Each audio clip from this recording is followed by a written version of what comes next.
TV में मुजाहिद मिलरी आपको खुशामदीद करता है और ये मनाजिर देख कर बड़ा मुश्किल होता है कि आप जो गुजर रही है इस वक्त पंजाब, सिंध और अब एक बार फिर केपी में उसको स्क्रीन ज़्यादा बेहतर दिखाती है और वो लोग जो इससे बराह रास्त मुतासर हैं। मैं अभी भी देख रहा था कि हमारे चाहे इदारे हों, हुक्मरां हों, इवन ये कि कल भी कौमी असम्बली में इजलास हो रहा था और वहाँ आम सूरत हाल जो थी उस पर गुफ्तगू की जा रही थी, जबकि ख़ुद पंजाब की वज़ीर आला का कहना है कि ये सुपर फ्लड है और इसमें तारीख़ का, जी वो कह रही थी, हिस्ट्री में, तारीख़ में पहली बार आबादी का इतना बड़ा इनखला हुआ है। कहते हैं ग़ालिबन कोई 20 लाख अफराद को अपने घर छोड़ने पड़े, 2000 गाँव जो है वो डूब गए। जीटी रोड के बारे में कहा जा रहा है मशहूर ज़माना कि जो मुल्तान और फैसलाबाद और लाहौर रास्ते जा रहे थे वो भी बंद हैं। दूसरी तरफ सैलाब की तबाहकारियाँ अब सिंध की तरफ बढ़ रही हैं और कह रहे हैं कि जी सिंध में ऊंचे दर्जे के सैलाब का ख़तरा है। ये सब कुछ हो रहा है लेकिन ये कोई गैर मुतवक्को नहीं था। हमारे साथ डॉक्टर ज़ैनब नईम मौजूद हैं और हम ज्वाइन करेंगे अपने रिपोर्टर के साथ। डॉक्टर साहब, ये जो कहा जा रहा है इसमें पहले तो क्राउड बर्स्ट का तो अब लोगों ने कह दिया कि ये तो गवर्नमेंट बर्स्ट है, फिर ख़ुद एक वज़ीर ख़ारजा हमारे जो थे मिनिस्टर डिफेंस ने एक्सेप्ट किया कि गुज़रगाहों पे तामीरात। आप क्या कहेंगी इस पूरी सूरत हाल को? बारिशें गैर मुतवक्को तो नहीं थी, सैलाब मुतवक्को तो नहीं थे जी। जी, बिल्कुल देखें बारिशें तो ज़्यादा हुई हैं, लेकिन ये कोई ऐसी चीज़ नहीं जिसका हमें मालूम नहीं था। मैं बात-बात पे ये कहती हूँ जी, कि बंद हो हमें गया। मई से पता था, यूरोपियन कमीशन के सैटेलाइट डेटा से कि इस दफ़ा मामूल से ज़्यादा बारिशें होनी हैं। और मैं आपको ये बात भी बता दूँ, ये जो साउथ एशिया में बादलों का बनना और ज़्यादा बारिशें होना, ये साइंटिफिकली एक प्रोसेस होता है ला नीना। अभी ला नीना नहीं था, ला नीना का मतलब होता है कि जब समुद्री हवाओं से बादल ज़्यादा इस तरफ आ जाते हैं। अभी वो प्रोसेस नहीं था, तो ये क्लाइमेट चेंज की वज़ह से बारिशें इतनी हुई। अभी कहा जा रहा है, वर्ल्ड मेट्रोलॉजिकल ऑर्गनाइज़ेशन ये कह रही है कि बहुत ज़्यादा 55% प्रोबेबिलिटी है कि सितंबर से नवंबर तक अगर ला नीना आ जाता है, तो बारिशें मज़ीद मुतवक्के हैं इस खित्ते में। तो यानी कि ये जो अभी हम सारा वेदर साइकिल देख रहे हैं, ये पूरा वेदर साइकिल होता है। ये पूरा क्लाइमेट चेंज ने डिसरप्ट कर दिया है, बारिशें वाक़ई ज़्यादा हैं। लेकिन हमें वक़्त से पहले मालूम था कि ये होगा और हमें ये भी पता था कि इंडिया अभी जारियत कर सकता है, उनके डैम्स में वो भर रहे थे पानी, ऐसा कुछ है नहीं जो पता नहीं था। हाँ, लेकिन हमारी क्योंकि तैयारी उस हिसाब की नहीं थी, हमने इमरजेंसी नाफ़िज़ नहीं की पूरे मुल्क में और इसीलिए अभी जो हमारे सर पे पड़ी है, हम ये सब भुगत रहे हैं। हमारे साथ हमें ज्वाइन किया है ज़ोफ़ीन इब्राहिम, बड़ी सीनियर जर्नलिस्ट हैं, क्लाइमेट का गहरी नज़र रखती हैं सूरत हाल पर। जी ज़ोफ़ीन, थैंक यू। अभी जो ज़ैनब कह रही थी, आप क्या कहेंगी इस पूरी सूरत हाल पर कि क्लाइमेट बर्स्ट भी कहा गया, पता नहीं, मुझे पता है ये नई टर्म आई है, फिर ये जो कहते हैं जनाब गैर मामूली बारिशें हुई हैं, आप क्या किस तरह देखती हैं इसको ज़ोफ़ीन? Assalamu alaikum. Thank you मुजाहिद साहब for having me on your show. Zainab बिल्कुल सही कह रही हैं कि और आप भी बिल्कुल सही कह रहे हैं कि अनप्रेसिडेंटेड रेन हुई है मॉनसून की। मेरा ख्याल है 15% ज़्यादा हुई है नॉर्मल से इस महीने के हिसाब से, आई मीन जुलाई अगस्त वगैरह में। उसके अलावा पानी जो दरिया में आया है वो इंडियन साइड से भी आया है because they had to release that water because उनके डैम्स भी बहुत भर चुके थे। सो दोनों को मिला के हमारे दरियाओं में पानी बहुत ज़्यादा आया और तीनों दरिया में एक साथ इतना ज़्यादा पानी आ गया। तो इससे हमारी मुश्किलात में इजाफा हुआ। मगर मैं आपको ये कहूँगी कि देखें क्लाइमेट चेंज तो होता रहेगा, ठीक है? अब हम ये नहीं कह सकते हैं कि हम ये एक दफ़ा का वाक़या है। पहले 10 साल पहले हम कहते थे कि सैलाब जब 2010 में आया तो उसके बाद 22 में आया, उसके बाद अब ये 3 साल बाद आ गया है। So we have to be prepared for it and we have to accept that this is a climate reality. इसके लिए जो मैं कहूँगी we have to not only be prepared for the लेकिन devastation because डॉक्टर, it's एक a और human सवाल आपसे tragedy. कर लूँ, अब मैं लाहौर पे बाद में आऊँगा, वो कराची के हवाले से। मेयर कराची ने, आपको याद होगा, कभी पिछले हफ्ते ये कहा कि कराची जो है वो 40 मिलीमीटर को सह सकता था, 150 से 200 आ गए। और आपने शायद गई हो बम्बई, बम्बई हमसे ज़्यादा कंजस्टेड और क्या क्या नहीं है वहाँ पर आबादी के एतबार से। वहाँ 300 मिलीमीटर भी पानी आया, फिर भी वो शायद डूबा नहीं, तालीमी इदारे बंद नहीं हुए, यकीनन वहाँ खासा डिस्टर्बेंस हुआ। ये क्या वजह है? हम कहते हैं कि जी कराची शहर 40 मिलीमीटर से ज़्यादा का मुतहम्मिल नहीं हो सकता था। जोफीन, फिर मैं आता हूँ डॉक्टर साहब आपके पास। मैं इसके लिए दो चीजें कहूंगी। एक, over the years corruption, and second is जो हम इंफ्रास्ट्रक्चर डेवलप कर रहे हैं। देखिए, कराची के पास बहुत सारे नेचुरल नालेज हैं जिनकी बहुत दफा बात की है एक्सपर्ट्स ने, लेकिन अगर हम नालों पे ही अपने तजावुजात और इंक्रोचमेंट कर लेंगे तो जो नेचुरल पाथवे है वो हम रोक रहे हैं। और in a disaster, in a natural disaster, in a climate disaster, but even in normal days, अगर आप पानी को रोकने की कोशिश करेंगे जो नेचुरल फ्लो है, तो फिर आपको ये सब भुगतना पड़ेगा। ये ज़रा आप देखें ज़ैनब, ये जो डॉक्टर ख्वाजा आसिफ साहब ने on the floor of the house ये एक्सेप्ट किया है कि 30-35 साल से आप ही की गवर्नमेंट चली आ रही है। ख्वाजा आसिफ साहब फरमाते हैं कि जनाब ये जो बारिश, वो जो गुजरगाहों पर तामीरात हैं तो करने वाले कौन हैं? ऐवान में भी हैं, कैबिनेट में आपके साथ भी बैठे हैं। देखिए खुद ख्वाजा साहब क्या फरमा रहे हैं। इसको जो है रोल मॉडल बनाएगी, वो हमें रोल मॉडल बनाएगी ना। हमने होटल बनाए हुए हैं दरिया की गुजरगाहों के अंदर, हमने जो है, ये सियासतदानों ने ये काम किया हुआ है। तो अब अगर जिन डैमों की आप बात कर रहे हैं उनको 12-12, 15-15 साल लगेंगे बनते हुए, चाहे वो बादशाह है या मोहम्मद है। मैं नहीं कहता कि वो ना बनाए, जरूर बनाए, लेकिन उनके बनते बनते क्या हाल हो जाएगा आपका। नारोवाल में, सियालकोट में और बहुत सी जगहों के ऊपर जो है पानी 5-5, 6-6 दिन खड़ा रहा है, और that was just because of encroachment. आबी गुजरगाहों में जो तामीरात हुई थी उनकी वजह से पानी जो है उसने पीछे की तरफ आया है। और वो जी डॉक्टर ज़ैनब, और फिर आपने जोफीन आपने भी सुना होगा, और मादत के साथ ख्वाजा साहब के वालिद बड़े काबिल एहतराम थे, उस ज़माने से ये सियासत में है। बचपन गुजरा, सियालकोट भी डूब गया। और ये जो अगर कह रहे हैं कि गुजरगाहों पे अगर तामीरात हुई हैं तो ये आप ही की तो गवर्नमेंट रही है यहाँ पर ज़ैनब।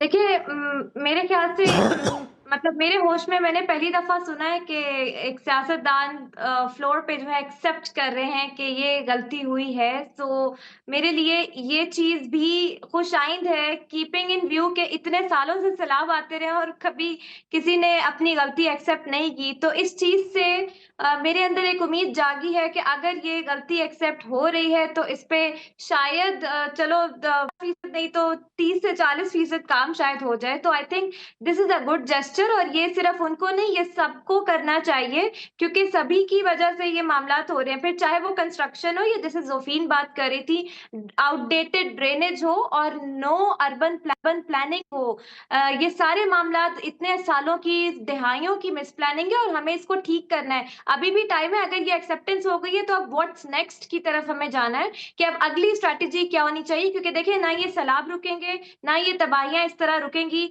हमें अपने घर को जो है वो ठीक करना है एटलीस्ट, ताकि हम ज़ैनब दुनिया ज़ैनब को ज़ैनब बता हमने सकें कि 70 हम साल में नहीं सीखा। जोफीन, आप तो माशाल्लाह बड़ी सीनियर जर्नलिस्ट हैं। ज़ैनब कह रहे हैं घर को ठीक करना पड़ेगा, मुस्तकबिल की बातें कर रही हैं। अभी तो वो जो अभी तो मरसिया गोई हो रही है। वो जो जालिब साहब ने लिखा था बरसी उजड़ चुकेगी तो लिखेंगे मरसिए, अभी तो ये हो रहा है ना जोफीन। मुजाहिद साहब, मैं ये बिल्कुल मैं एक्चुअली आपकी साइड लेना चाहती हूँ। Zainab is optimistic, she is young, that's why she is optimistic. मैं ये कहूंगी कि देखें, अगर हमने कभी भी नहीं सीखा, लेकिन हम 2022 में सीख सकते थे, ठीक है। हमारे पास 2022 में हमने ऐसा बहुत देखा, और अर्बन फ्लडिंग कराची में तो हम बहुत सालों से देख रहे हैं। अगर हम नहीं सीख रहे हैं तो ज़ैनब क्या वो है गारंटी कि अब हम सीख जाएंगे जस्ट बिकॉज ख्वाजा आसिफ ने फ्लोर ऑफ द हाउस कह दिया है? क्या ये लोगों को पता नहीं था? क्या पार्लियामेंट के और लोगों को ये बात पता नहीं थी? दे आर द वंस, और मैं किसी एक गवर्नमेंट को नहीं ठहराती हूँ, इल्जाम किसी के ऊपर नहीं देती हूँ। ये हमारा आवा का आवा बिगड़ावा है। And yes, if they can put their house in order, I would be happiest. और ये जोफीन ने ज़ैनब से फिर मैं कहूँगा it was a open secret, ये ओपन सीक्रेट है कि एक वजीर साहब, उनकी सबसे बड़ी हाउसिंग स्कीम जो 4 फीट में डूबी हुई है वो बनी है रावी के किनारे, और बरसों से बनी है, 15 साल से पहले से। तो आपने क्या करा? वो आज कैबिनेट में ही बैठे हुए हैं। तो ज़ैनब, देखिए बिल्कुल आप जो बात कर रहे हैं वो ओपन सीक्रेट नहीं है, वो बात पब्लिक है और आज मैं एक फोरम पे थी और पब्लिक बहुत बरहम है और इस चीज़ को बहुत सीरियस लिया जा रहा है। तो आज आपको शायद कुछ लोग नज़र आ भी रहे हैं, लेकिन पब्लिक की आँखें एट लीस्ट खुल रही हैं। देखिए ये क्लाइमेट चेंज का अवेयरनेस का भी एक कॉम्पोनेंट होता है। हमारे अभी भी मैं कि चैनल्स पे बात कर रही होती हूँ, तो मुझे एक नैरेटिव से फाइट करनी पड़ती है कि कुछ लोग कह देते हैं, सैलाब तो सदियों से आते रहते हैं, ये कोई नई बात नहीं है, ये क्लाइमेट चेंज नहीं है, ये बस ऐसे है वैसे है और बड़े सीनियर लोग ये बातें कर रहे होते हैं और मुझे इस पे जो है वो फाइट करना होता है कि ऐसी बात नहीं है, ये ट्रिगर हो गए। तो मुझे लगता है कि अभी जो लोगों के अंदर जो उनके मकान खो देने का, उनकी ज़मीनें खो देने का जो इस दफ़ा गुस्सा है, क्योंकि रेज़िलियंस भी आखिर कब तक रह सकती है ना? एक दफ़ा आपका घर गिरता है, आप दोबारा तामीर करते हो, दूसरी दफ़ा फिर गिरता है, तामीर करते हो, तीसरी दफ़ा क्या होगा? आपको गुस्सा इतना भर जाता है, वो इतना गुस्सा मैंने देखा है आज कि मुझे लगता है कि अभी अगर गवर्नमेंट ने एक्शन नहीं लिया इस चीज़ पे, तो फिर अवाम को भी पता है कि उन्होंने नेक्स्ट क्या करना है क्योंकि वो अब ये नहीं मामला नहीं नहीं, हमारी अरे नस्लों ये का है। जोफीन, हमारी ज़ैनब जो है इस्लामाबाद में रहती हैं। वहाँ जो एक नाले में वो जो एक बेचारे कर्नल साहब, उनकी बेटी डूब गए थे, वो हाउसिंग सोसाइटी दरिया पे ना कायम की गई थी।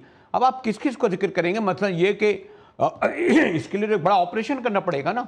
ये खाली जो है सिर्फ मामूली इक़दाम से नहीं होगा ना। बिल्कुल सही कहा और it's going to be a very difficult task और मुझे नहीं पता ये कैसे होगा कि हम ये जो हाउसिंग अथॉरिटीज़ हैं, ये जो सोसाइटीज़ हैं, इन्होंने रूडा का जिक्र किया। रूडा का तो देखें कोर्ट में भी चला गया था, सुप्रीम कोर्ट ने भी वो कर दिया था वहाँ से।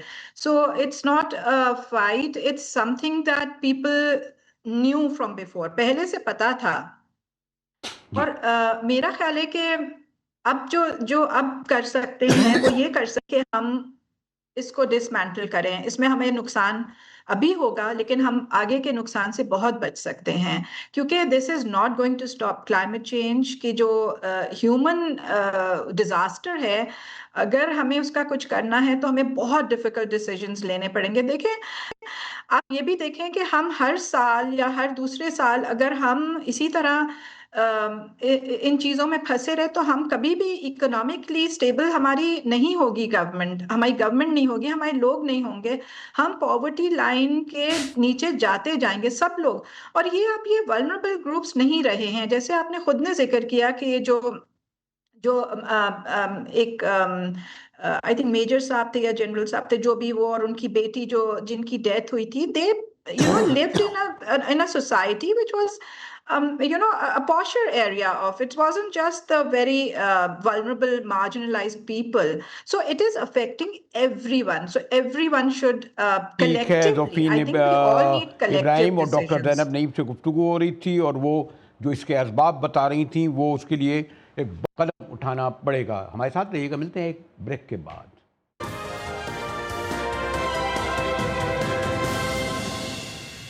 GTV में एक बार फिर मुजाहिद वली को आपको खुश आमदीद कहता है और कहते हैं जी, पंजाब का सैलाब अब सिंध की तरफ बढ़ रहा है। हमारे पास DG PDM में मोहतरम सलमान शाह साहब हैं। जी शाह साहब, फिर पंजाब में जो तबाहियाँ आपने देखी, सिंध में क्या इस सिलसिले में तैयारी हो रही है कि ख़ासतौर पर कहते हैं अब दरियाए सिंध में ऊँचे दर्जे का सैलाब आएगा, ग़ालिबन 10-11 लाख क्यूसेक भी हो सकता है? जी, सबसे पहले अस्सलाम वालेकुम। जी। बहुत शुक्रिया, आपने मौका दिया है कि आपके प्रोग्राम में मैं आऊँ और चीज़ें हैं वो आपके तवज्जुह से पहुँचे। जो सिंध में जहाँ पंजाब के आपको पता है कि जिस तरीके से बारिशें वहाँ पे हुई और कुछ इंडियन साइड से भी पानी आया काफ़ी ज़्यादा। तो हम जो एक्सपेक्ट कर रहे थे लास्ट वीक तक, वो ये था कि ये वेरी हाई फ्लड लेवल तक जाएगा। लेकिन बीच में कुछ चेंजेस हुई और उसके बाद फिर जो हमारी असेसमेंट थी वो उसको हम लम्हा मॉनिटर कर रहे हैं। तो इस वक्त की जो करंट पोजीशन है उसके हिसाब से ये पोजीशन फाइनल क्लियर तब होगी जब पंजनद से गुजरेगा, लेकिन उसके पीछे जब ये त्रिम जो पानी आया है वो लेट हो गया था, तो इस वजह से जो पंजनद पे भी एक्सपेक्टेड है कि ये पानी कम होगा। तो इस वक्त सिंध में जो पानी आने की जो रफ एस्टिमेशन है, not to be very precise, वो 6.5 लाख से 7 लाख के दरमियान है। बहरकैफ ये कि 7 लाख पानी आए या 6.5 लाख आए या 9 लाख आए, हमें यही हुक्म दिया गया था उनकी वज़ीर आला की तरफ से तमाम महकमों को कि उन्होंने ये जो तैयारी करनी है वो सुपर फ्लड की करनी है। क्योंकि आपको पता है कुदरती आफत उसी को ही कहते हैं कि जो अनएक्सपेक्टेड चीज़ आए जिसके लिए तैयारी ना की गई हो, तो यही कॉन्टीजेंसी का पार्ट होता है। तो हमने जो कॉन्टीजेंसी के पार्ट के पॉइंट ऑफ व्यू से कॉन्टीजेंसी के पॉइंट ऑफ व्यू से हमने बेसिकली अपने सारी एसओपीज या हमारी जो एक्सरसाइज थी वो सुपर फ्लड के लिए की थी। अगर ये जिस तरीके से पानी की तादाद की जो क्वांटिटी है वो कम हो रही है तो ये बड़ा खुश आइंद है। और हम नहीं, लेकिन शाह साहब ये जो हमारे मोहतरम हमारे वज़ीर आला साहब ने ये कहा था कि 9 लाख आए या 10 लाख, लेकिन कच्चे का इलाका तो डूबेगा। अब ये खबर आई कि डूब ये देने कहने के बावजूद कच्चे के लोग इनकारी हैं कि हम वो जगह छोड़ें। इस हवाले से हमें ज़रा अपडेट कीजिए। जी, बिल्कुल ऐसे ही है। वज़ीर आला साहब ने बिल्कुल आपको जो है वो सही बताया है कि जो हमारा कच्चा है वो तकरीबन 7 लाख पानी पे पूरा का पूरा डूब जाता है। अब डूब जाता है उससे मुराद कतई ये नहीं है कि तमाम के तमाम घर पूरे के पूरे डूब जाते हैं। जो लोगों ने कच्चे के लोगों ने अपने जो घरों को जो तामीर किया है, वो 2010 के जो उन्होंने फ्लड लेवल एक्सपीरियंस किया था, उससे भी ऊँचा किया हुआ है। ये थोड़ा-सा यहाँ पे हमें इस चीज़ को थोड़ा समझने की ज़रूरत है कि ये कच्चे के जो लोग हैं, उनको सॉर्ट ऑफ हम वो कैटेगरी में कह सकते हैं, नोमैड्स की कैटेगरी में कि जो ये उनका पार्ट ऑफ लाइफ़ है, उनकी पार्ट ऑफ रूटीन है कि हर साल एक चीज़ से उन्होंने गुज़रना होता है, तो अकॉर्डिंगली उन्होंने अपने आप को रेज़िलिएंट करने के लिए अपने स्ट्रक्चर्स को काफ़ी ऊँचा किया हुआ है। इस जो आबादी है कच्चे की वो पूरी की पूरी ही मुतासिर होगी। जो इवैक्यूएशन है वो हमारी कोशिश है कि पूरी की पूरे लोगों को हम इवैक्यूएट कराएँ जिनको खतरा हो सकता है, क्योंकि इसका डाटा हमारे पास मौजूद है। सबसे अहम अहम चीज़ है, हमने एक-एक गाँव की जियो टैगिंग की हुई है और हमें ये भी पता है कि ये कितने पानी पे डूबेगा। हम जो पानी मॉनिटर करेंगे 5 मिनट के बाद उसके बेसिस पे डिसीजन होगा कि इन गाँवों को हर सूरत में हुकूमत ने खाली कराना है। और अगर खुदा न खास्ता पानी उससे बढ़ जाता है तो उससे ऊपर वाली कॉन्टीजेंसी भी मौजूद है, प्लानिंग मौजूद है। अब मैं बैराज की तरफ ज़रा आ जाऊँ शाह साहब, कि ये कहा गया कि आज यानी जुमेरात से शायद ज़्यादा ख़तरा बढ़े, और आपका क्या बैराज का कहते हैं जी अगर कोई 12 लाख क्यूसिक भी आता है तो कोई बहुत फ़र्क नहीं पड़ेगा। आप क्या कहते हैं कि अगर ये जो गुड्डू और सक्खर बैराज है, अगर ये आए तो फिर एक ज़माने में था ना कि बंद तोड़ने पड़ते थे, सो इस हवाले से ज़रा आप बताएंगे। जी, देखिए हमारे जो बैराजेस की डिज़ाइन कैपेसिटी वो 12 लाख है, लेकिन ये कतई नहीं है कि सुपर फ्लड में उसपे हमें किसी किस्म का फ़र्क नहीं पड़ेगा इंशाअल्लाह ताला। लेकिन उसके लिए कुछ सर्टेन प्रिकॉशनरी मेजर्स होते हैं, जो बंदों के जैसे प्रोटेक्शन करनी होती है, उनके जो वीक पॉइंट्स होते हैं, जिनको हम वल्नरेबल पॉइंट्स कहते हैं, उन वल्नरेबल पॉइंट्स पे हमने अपने बंद मैनुअल के हिसाब से कुछ एसओपीज़ डिफाइंड हैं कि इस लेवल का पानी अगर आ रहा हो तो आपने इस तरीके से इसको प्रोटेक्ट करना है, उसको हम फॉलो करते हैं। तो अल्हम्दुलिल्लाह आपको पता है कि 2010 का फ्लड आपके सामने गुज़रा है, उसमें बराजिस को किसी किस्म का कोई नुकसान नहीं पहुँचा था, उस वक़्त भी 11 लाख से ऊपर का पानी आया था, क्योंकि डिज़ाइन कैपेसिटी 12 लाख है। ब्रीचेज़ हुए थे, वो ब्रीचेज़ हुए थे हमारे बंदों में। उन बंदों को प्लग इन किया गया था और उसके बाद तकरीबन 6 जो 2010 का फ्लड लेवल था, उससे भी उसको फर्दर 6 फीट के करीब, अगर मैं सही हूँ, फिगर मुझे आगे-पीछे हो सकता है, लेकिन तकरीबन 6 फीट के करीब ओवरऑल पूरे सिंध में जितने भी बंद हैं, उनको रेज़ किया गया था। इसीलिए उसके जो रेज़ करने के जो एक सॉर्ट ऑफ वैलिडेशन हुई थी कि हमारे बंद काफ़ी बेहतर हो गए हैं, वो 2 तरीकों से हुई है। एक इस तरीके से कि जब 2015 में तकरीबन पौने 8 लाख के करीब पानी आया था, तो अल्हम्दुलिल्लाह वो पूरा सेफ एंड साउंड हमने समंदर में पहुँचा दिया था। तमाम जो रिक्वायर्ड आबादी थी उसको इवैक्यूएट किया था और वो 3-4 दिन बाद वापस मूव बैक हो गए थे अपने सेटलमेंट्स की तरफ। और एक और वैलिडेशन इस चीज़ की ये है कि एक हमारा एक सबसे क्रिटिकल पॉइंट होता है, जो कि कादरपुर शैंक बंद कहलाता है। वो कादरपुर शैंक बंद जो है वो अमूमन 2.5-3 लाख पे हर साल जो है वो उसपे ब्रीच पड़ता था। लेकिन अभी पिछले हफ्ते आपको पता है कि तकरीबन साढ़े 5 लाख 43,000 का रेला गुज़रा है और अल्हम्दुलिल्लाह वो भी सेफ रहा लेकिन है। शाह साहब एक तो हकीकत है ना, I don't want to indulge, मैं बड़ा मोहतात रहूँगा, और खैर मेरे तो खुद ज़ाती तौर पर भी वली आला साहब और इन लोगों से ताल्लुकात हैं कि वो जो पिछले जो सैलाब आया था उसके लिए फिर गालिबन वर्ल्ड बैंक ने $1.2 बिलियन के लिए हमें पेशकश की और घर तामीर हो रहे थे, जिसका इफ्तिताह हमारे बिलावल साहब कभी कर भी रहे हैं। तो ये वाला सैलाब आएगा, क्या इससे वही सूरत हाल पैदा होगी जो जिसके लिए आप घर तामीर आज इन दिनों आजकल हो रहे हैं और हवाले किए जा रहे हैं? देखिए मुजाहिद साहब, थोड़ी सी इस चीज़ को बड़ा अच्छा आपने पर्टिनेंट क्वेश्चन किया है और अच्छा है कि इससे लोगों को क्लियर हो। देखिए 2022 के फ्लड और 2025 की जो भी सूरत हाल बनी है, दोनों में बहुत वाज़ेह फ़र्क है। 2022 का फ्लड आया था सेटल्ड एरिया में। उस सेटल्ड एरिया में मेनली बारिश हुई थी, उसकी वजह से आया था। ये रिवराइन फ्लड आ रहा है। रिवराइन फ्लड कच्चे में आता है जो कि अनसेटल्ड एरिया है। तो इवन के उस बारिशों में जो घर कच्चे के एरिया में तबाह हुए थे उनका सर्वे कंप्लीट है, लेकिन उस पे अभी तक हमारा डिसीजन अभी तक नहीं हो सका है कि क्या उन घरों को तामीर करना है कि नहीं, क्योंकि वो घर अगर तामीर होंगे तो अगर उनकी इजाज़त दी, गवर्नमेंट ने डिसाइड किया, तो एक सर्टेन लेवल से ऊपर होंगे कि रिजिलिएंट हो कि अभी हर साल ना डूबें। ठीक है ना? और जो जो 1.2 बिलियन जो वर्ल्ड बैंक ने दिया या बाकी डोनर एजेंसीज ने दिया, तो 21 लाख जो घर बन रहे हैं, उसमें से सिर्फ 1,30,000 घर वो थे जो कि कच्चे के थे। तो वो अभी उनकी उसके ऊपर तामीर की अभी तक इजाज़त नहीं दी गई। बाकी मुख्तलिफ मराइल में तामीर के नहीं, हैं, मैं ये काफ़ी सवाल इसलिए कंप्लीट। किया था शाह साहब आपसे कि 2022 वालों को अब आप सॉरी, तो अब जो आप तामीर कर रहे हैं ये वाला फ्लड, ऐसा तो नहीं होगा कि एक बार फिर आपको वर्ल्ड बैंक या दीगर इदारों के पास जाना पड़े, एक बार फिर आपको नए घर तामीर करने, खुदा ना करे? अ, अगर आप मेरा ज़ाती अंदाज़ा पूछेंगे, जो मेरी एस्टिमेशन है, उसको मैं समझता हूँ कि शायद वो घर कच्चे में, जो कि घर भी कच्चे हों और वो ज़्यादा निचाई पर हों, तो हो सकता है कुछ ऐसी आबादियाँ जो है उनको दोबारा रीबिल्ड करने की ज़रूरत पड़े। अब उसके लिए गवर्नमेंट क्या डिसाइड करती है कि उनको किस तरीके से कंस्ट्रक्ट करना है, वो इस वक़्त काफ़ी मतलब एडवांस होगा मेरा स्टेज पे इस बात का आपको एग्जैक्टली जवाब देना। लेकिन जो बात सबसे अहम है वो ये है कि जो भी घर अगर तामीर करेगी गवर्नमेंट कहीं पे भी, तो उसमें इस चीज़ का ख्याल रखेगी कि वो क्लाइमेट रेजिलिएंट हो। अगर ऊंचाई पे बनाएंगे, अगर कोई ऐसे इलाके में है जहाँ पे पानी बहुत फ्रीक्वेंट है, क्योंकि डाटा तो हमारे पास मौजूद है कि कहाँ-कहाँ पे अभी 2022 से एक्सपीरियंस ने हमें बहुत कुछ सिखाया है कि हमारे वो तमाम लो लाइंग एरिया जहाँ पे अगर हम तामीरात की इजाज़त मज़ीद देंगे, तो वो हमारे लिए आगे चल के नुकसानदेह होंगी।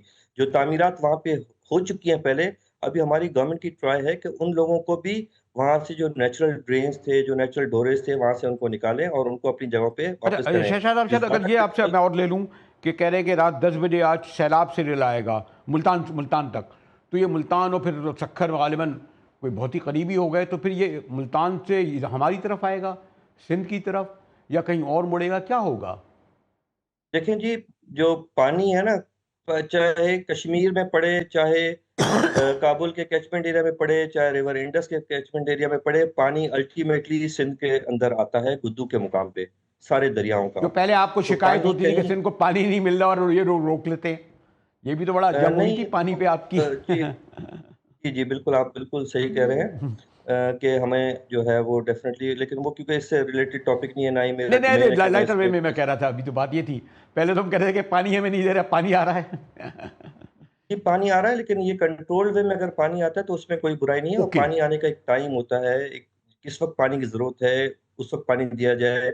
मौसमियाती जो रिक्वायरमेंट्स होती हैं पानी की, सिंध में फसलें डिफरेंट टाइम पे काश्त होती हैं, बाकी एरियाज में डिफरेंट टाइम पे काश्त होती हैं, तो अगर उस टाइम पे पानी ना आए, ये मैं अपार्ट फ्रॉम माय सब्जेक्ट, मैं जस्ट एक आपको जनरल ओपिनियन दे रहा हूँ, क्योंकि आपने मेरे से रेलेवेंट सवाल नहीं पूछा था, मैं अपना पर्सनल ओपिनियन दे रहा हूँ। तो पानी का उससे जो है ना वो थोड़े से डिबेट क्रिएट होती है, जो कि नहीं होनी चाहिए। तो वो अंडरस्टैंड करने की ज़रूरत है कि हर एक की पानी की रिक्वायरमेंट मुख्तलिफ टाइम पे होती है मौसम की वजह से। कहीं पे फसलें जल्दी काश्त होती हैं गंदम की, कहीं पे लेट होती हैं, कहीं पे उनकी डिफरेंट कास्ट फसलें काश्त होती हैं। अब जैसे छोटा सा एग्जाम्पल दूँ, सिंध में जो हमारा ट्रेडिशनली हम किस वजह से जो हमारा जो गंदम की फसल से हटके हम चावल की तरफ जाते जा रहे हैं, उसकी मेन वजह भी यही है कि हमें जो पानी है जिस वक्त बुआई का टाइम होता है गंदम का, उस वक्त पानी सिंध में कम होता है। और जो पानी जिस वक्त हमें मिलता है तो उस वक्त वो टाइम गुजर चुका होता है गंदम का, और फिर हमारे पास ऑप्शन रह जाता है सिर्फ चावल की काश्त का। तो चलो, मैं चावल की काश्त एक आपकी। अगर, क्योंकि ज़रा वक्त का आपको इल्म है, आपसे फ़ायदा उठाते हुए कहूँ कि अभी जब आया था पिछला सैलाब, तो फिर लोगों को दरिया के किनारे बैठे हुए थे, घर छोड़ने पड़े थे, स्कूलों में रखा गया था। अभी आप क्या समझते हैं कि क्या आपकी प्रिपरेशन है? रेस्क्यू किस तरह कर सकेंगे? रखेंगे कहाँ? ग़ज़ा कैसे पहुँचाएंगे? छुट्टियाँ क्यों नहीं कर देते स्कूल कॉलेजों की? इस हवाले से शाह साहब। बरेली साहब, एक तो पिछले वाले को मैं कहूँ, पिछला वाला सैलाब जो था उसकी तबाहकारियों का अंदाजा हमारे अंदाजे से बहुत ज्यादा थी। अच्छा। मतलब आपको हमने कंपैरिजन किया था कि हमारे पास सिंध में पिछले 15 सालों में जो हमने फ्लड्स फेस किए थे, 2010 का जो कि एक रिवराइन फ्लड था जैसे मैंने आपको बताया, 2011 का जो कि हमारे ईस्टर्न डिस्ट्रिक्ट्स में जो रेनफॉल क्लाउड बर्स्ट फिनोमेना हुआ था, उसमें जो हमारे खास सांगड़ वाले अजला मुतासर हुए थे, वो मिला के, और 2015 और 2020 का, इन सारे सैलाबों का आप मजमुआ निकाले ना एक वक्त में, तो वो सारे के सारे 2022 में हमने फिनोमेना एक अच्छा, साथ ऑब्जर्व किए थे। मतलब रिवर में भी पानी चढ़ गया था और पूरा सिंध के एलबीओडी वाली तो साइड पे आप भी ये वाले जो इस है। वाले सैलाब को इतना सीरियस नहीं देख रहे 2022 की तरह का? जी अल्हम्दुलिल्लाह, अल्लाह का बड़ा शुक्र है कि इस मतलब हम उस तबाही की तरफ नहीं जा रहे, ना ही उसकी फोरकास्ट है। ओके। अनफोर्सीन तो कुछ भी हो सकता है, किसी भी टाइप का कोई फिनोमेना, लेकिन इस टाइम पे ऐसी कोई स्टेज नहीं है कि हम इसका 2022 से जो है वो मुआवजा करें। और आखिर में अगर मैं कंक्लूड करूं कि ये जो यानी जो ख़ास तौर पे बैराज के हवाले से बात हो रही है, तो इसमें तो आप कह रहे हैं कि हम 12 लाख तक करेंगे। और अगर लास्ट में आपसे पूछूं कि ग़ालिबन लोगों को वो जो इलाके ऐसे हैं एजुकेट करने की भी ज़रूरत है, उन तक बात नहीं पहुंचती। ग़ालिबन हर सैलाब के सॉरी, वक्त मैं गया हूँ, मैं पूरे मदीन में भी गया हूँ और जामशोर में भी आ गया हूँ, हर जगह कोशिश करता हूँ कि वहाँ जाऊँ, शहर में फिर जाऊँ। तो ये ज़रा सी इसको लोगों को एजुकेट करने की भी ज़रूरत है ना। घबरा जाते हैं, घर छोड़ जाते हैं, टीवी पे आके फरियादें करते हैं हुकूमत की कारकर्दगी को भी। सॉरी टू से जी। बरेली साहब, सॉरी, जो आपका पिछला सवाल था ना उसमें दो पार्ट से, पहले का तो मैंने जवाब दिया, दूसरे का जवाब मैं रह गया था कि आप तैयारियों का पूछ रहे थे। जी। पहले मैं उसका जवाब, फिर इसके बाद इस क्वेश्चन का मैं आपका एड्रेस करूंगा। देखिए, तैयारियों की जहाँ तक बात है तो हमने पूरे सिंध के एक एक गांव का डाटा हमारे पास मौजूद है। मुख्तलिफ किस्म के जो कुदरती आफात है उसमें कौन सा इलाका मुतासर हो सकता है, उस इलाके में कितने जो हैं लोग हैं, कितनी आबादियां हैं, कितने यूनियन काउंसिल्स हैं, कितने तालके हैं, कितने अजला हैं, उस इलाके में कितने सड़कें हैं, कितने एजुकेशन फैसिलिटीज़ हैं, कितने ब्रिज हैं, कितने बस स्टॉप्स हैं, किस रूट को अपनाना है अगर खुदा न खास्ता लोगों को अल्टरनेट रूट इख्तियार करना है, ये सारा का सारा डाटा हमारे पास मौजूद है। इसी डाटा की मौजूदगी की वजह से ही हमारी प्लानिंग जो है वो बहुत अच्छी है इस मरतबा। अनफॉर्चुनेटली 2022 में ये जो प्रोजेक्ट था इस वक्त स्टिल ऑनगोइंग था, कमीशन नहीं हुआ था। अगर वो भी होता, लेकिन खैर उस वक्त तो सूरत हाल ऐसी हो गई थी कि 2022 में तो हमारी प्लानिंग सारी की सारी धरी रह जाती, चाहे रहना होता तो आफत का तो मुआवजा किया ही नहीं सकता ना। लेकिन बहरहाल इस पता उस डाटा होने की वजह से हमें बहुत आसानी है, हमारे जितने भी एक्शंस हैं एक प्लान्ड वे में हो रहे हैं। लेकिन हमें आखिरी, पता है अगर कि मेरे किस पास क्योंकि इलाके 2 से मिनट हैं, पंजाब के फ्लड को उनकी चीफ मिनिस्टर कह रही है कि सुपर फ्लड है, और हमारे आपके चीफ मिनिस्टर साहब भी कह रहे थे कि इस तरफ फ्लड का खतरा है। क्या कहेंगे आप सिंध में? देखिए जी, सिंध में देखिए हर इलाके के सुपर फ्लड की कैटेगरी डिफरेंट होती है। अच्छा। जो जो सतलज के रिवर है उसमें जो है एक डिफरेंट लेवल का सुपर फ्लड होता है। इंडस के सुपर फ्लड की कैटेगरी जब 12 लाख मतलब 9 लाख से ऊपर चला जाए तो वो सुपर फ्लड कैटेगरी में आ जाता है। इंडस में गुद्दू हो या ओके। चाहे सागर हो, कोटरी में वैल्यू उससे थोड़ी कम। तो सुपर फ्लड हमारे लिए ये है, अगर 9 लाख से पानी ऊपर आता है तो सुपर फ्लड होगा, अगर 9 ओके। लाख से नीचे रहता है तो फिर वेरी हाई फ्लड आएगा। यादव, आपने इस बात में तो बहुत ही पंजाब वादे के करके मुताबिक जो है बहुत उनके ही हर इलाके के अपने हिसाब से। शुक्रिया जी जी शाह साहब, just last word. Sorry Shah साहब, एक तो आपने बहुत वादे कर नहीं दिया कि बरेली 9 साहब, मैं लाख कहता कि पंजाब में क्योंकि हर दरिया, ओके जी शाह साहब। क्या एग्जैक्टली 9 लाख से ऊपर का अगर पानी सिंध में एंटर हुआ तो सुपर फ्लड की कैटेगरी में होगा। ओके। हमें उम्मीद है कि इससे बहुत कम होगा, पहले उम्मीद थी और अभी वो थोड़ा वैलिडेट भी हो रहा है कि पानी कम आ रहा है, लेकिन हमारी तैयारियां जो है वो सुपर फ्लड को फेस करने के लिए है हर हर लिहाज से। हाँ, शुक्रिया शाह साहब, आपने जो एक बहुत ही बेसिक मुझ जैसे स्टूडेंट के एजुकेट किया कि जब 9 लाख क्यूसिक से ज़्यादा आएगा सिंध में तो उधर सुपर फ्लड होगा, पंजाब में सूरत हाल मुख्तलिफ होगी। शाह साहब इस बात पर इत्मीनान का इज़हार कर रहे थे कि उनकी तैयारियाँ भी पूरी हैं और सिंध में कोई 2022 जैसा ख़तरा नहीं है कि जिसमें 11 लाख और 12 लाख क्यूसिक से ज़्यादा आया था, लाखों लोग बेघर हुए थे जिन्हें अब तक बसाया जा रहा है। यकीनन दुआ भी करना चाहिए, खाली तनकीद नहीं करना चाहिए, तस्वीर का ब्राइट फ्यूज ये देखना चाहिए कि बहरहाल कोई हुकूमत नहीं चाहती कि लोगों की बर्बादी हो, तबाही हो और उसे वो देखते रहें। इसी के साथ ही GTV से मुजाहिद अली को इजाज़त दीजिए।